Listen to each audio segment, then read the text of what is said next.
Spoken For Communications brings you this preview of North Carolina Central and Morgan State as these two programs meet for the 37th time in program history. I'm Chris Hooks, play-by-play voice of the NCCU Sports Network, as the Eagles look to make it 3 in a row and now sit 3-2 overall, 2-0 in conference against the team, Morgan State, who's 3-2 overall, 2-0 in conference play.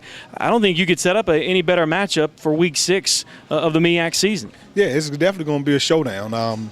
Both of us got off to a 2-0 start in conference play, and we're playing pretty good football, and we're both in the top in statistics, and we're at the midway point of the season. So we're both at a good situation, and getting an opportunity to go up to Maryland for homecoming that they've been so gracious enough to invite us to, and we're going to go up and oblige them.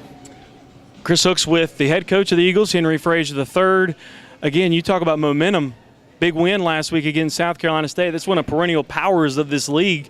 Talk about that win and how this team has sort of used that as a building block to show the MEAC that we're here to contend. Yeah, well, I'll tell you, we definitely gauged that game. That was a game that we had gauged ourselves to say just how far we've come, and have a tremendous amount of respect for South Carolina State and Buddy Pugh, what he has done down there. And we know they pushed us around a little bit last year, and we were able to go out and impose our will, if you will, and created 4 or 5 turnovers and turned 4 of them into points, and we were able to execute and get us a big win at the Circle City Classic. So we were proud of that, and there's still a lot of football left to be played, but I like the fact that, we're going to take them one game at a time, and we get an opportunity to go against an undefeated conference foe in Morgan State, who put it on us last year. They beat us 52-3, and they took us outside the shed, and they just whipped us real good.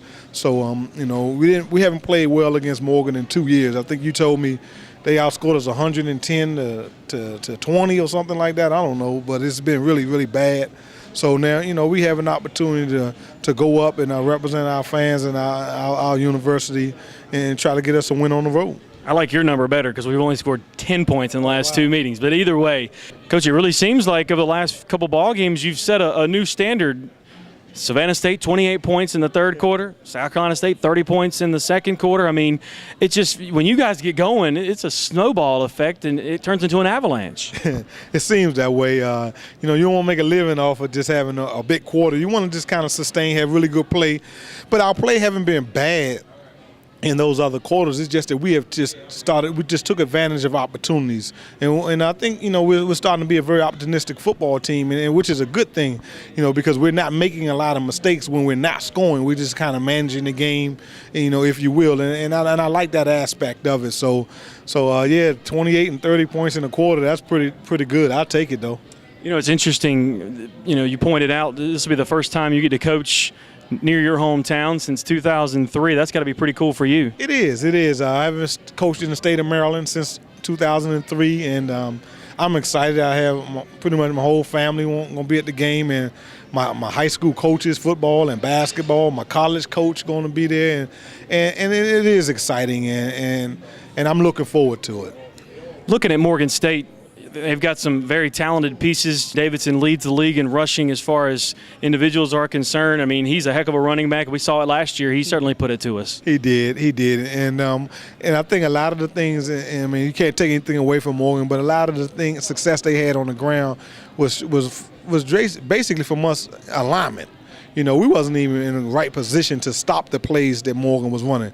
And Coach Hill, who's an offensive genius, in my opinion, their head coach, he was in the booth, and he's calling the plays. So what he does is just sit there, we line up, and then he makes the calls. And so we have to be a little bit more savvy in disguising some coverages and fronts and mix some things up, because he is a very good offensive mind. So we have a few wrinkles that we've been saving for this game that we'll unleash, and we'll see how we respond as a ball club. On the other hand, you look at North Carolina Central, statistically number 1 in the MEAC against the run, so something's got to give. Something has to give, and I'm looking forward to it.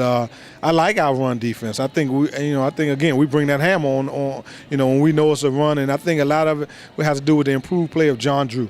He's a nose guard. I think he's one of the best in this conference. But then Tasman Foster as well, right behind him. So if John getting a push and demanding a double team, that leaves a very talented tackler in Tasman Foster right behind him, and he very seldom misses a tackle. And he's an old school middle linebacker, man, and he has bad intentions when he get to you. So I like that situation, and I think Tasman is going to have one of those games where they're going to run the ball 35, 40 times a game. Don't be surprised if he get him a 20-tackle football game. I'll tell you what, he certainly made an impression against everybody here at North Carolina Central in his first 2 ball games. Now, offensively, Jordan Reed didn't put up stunning numbers last week, but he efficient, didn't turn the ball over a ton, had that 1 interception, made some great plays to Arthur. I mean, what's he got to do to continue his progression? I mean, going back to last week, he managed the football game masterfully as a quarterback, ex-quarterback, and looking at how he managed that game. I mean, that one pick he threw late to the flats, he knew he shouldn't even went that read. He should have played front side, but he knows as soon as he threw it, he snapped his hands. I mean, I knew I messed up. But no, he had a masterful in terms of just managing the offense, and he just had to maintain his play. And Jordan is such a smart young man that he, he's learning to take what the defense gives you. He's forcing the ball less and less. And if he continues this type of play, like I said last week, we're gonna be tough down the stretch because he's a complete packet in a spread offense. Fast, strong arm, very smart. When you put all those 3 things together, that's a recipe for a very good spread offense quarterback. It's been interesting with the offense. Gio's been out the last 2 balls. He played against South Carolina State. He's been out, and we haven't even gotten him involved, and we've still put up points. And that is scary because I told him this morning in our meeting. I said, well, you're going back on special teams. And you need to push yourself like you did during training camp and get back into some playing shape, because ever since the second half of Duke, he hasn't really played. His timing was off against South Carolina State. He got jammed where he normally doesn't get jammed. He don't let people jam him. And, he ran a wrong route a couple of times. That's just not like him. So, I said, you got that one out of the way, but now we got to get you heavily involved because he is such a weapon. There's no way. He's just going to add to us with what we want to do offensively. All right, Coach. Again, big one, and best of luck, and we'll talk to you before the game. I appreciate it. Thank you. That's head coach Henry Frazier III. Spoken For Communications brings you this preview of North Carolina Central and Morgan State, because every child deserves to be heard. Join us at 12:30 on Saturday afternoon for the Champps Pregame Show, as we'll get you ready for the 37th meeting between North Carolina Central and Morgan State. Enjoy the ball game.